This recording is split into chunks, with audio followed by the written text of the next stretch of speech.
We're going to ask a few questions about estate planning, and the first one that I wanted to ask you is, who needs a will? I think just about everybody needs a will. I think there are obviously folks at different stages of life who need a will more than somebody else.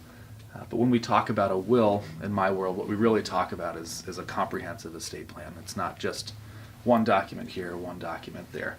And so there are a couple documents that we'll put together for somebody that handle affairs while they're still alive, but the primary vehicles that we use when somebody's passed away are the will and then into what we call a revocable or living trust. So when we're looking at the will, and again, when we say will here, we're really talking a will and a trust working in coordination with each other. You want to think about who you want to administer assets after you've passed away.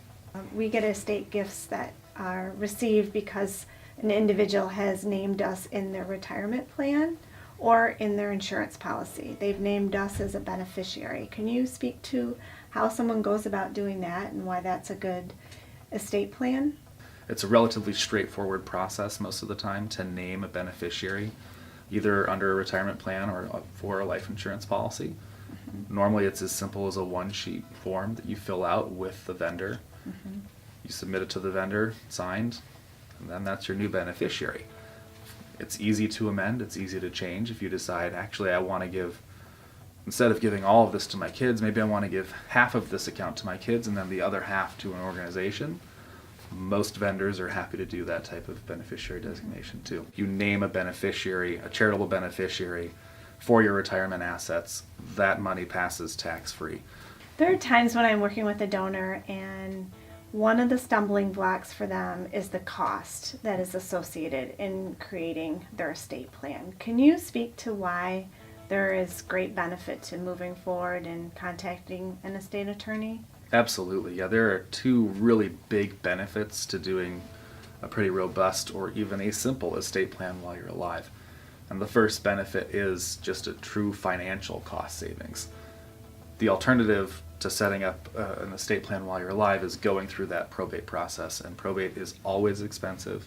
It's always significantly more expensive than it is just to set up a plan while you're alive, and it always takes significantly more time after you pass away. Most of the assets will be able to be distributed much quicker than that. And the other cost savings tends to come in the form of an emotional cost savings. Right. Normally when somebody passes away, there's already an emotional toll being taken on a family.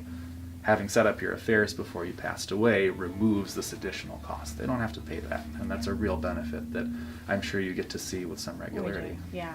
Thank you so much, Kate. It's been really fun to be here to talk with you about this.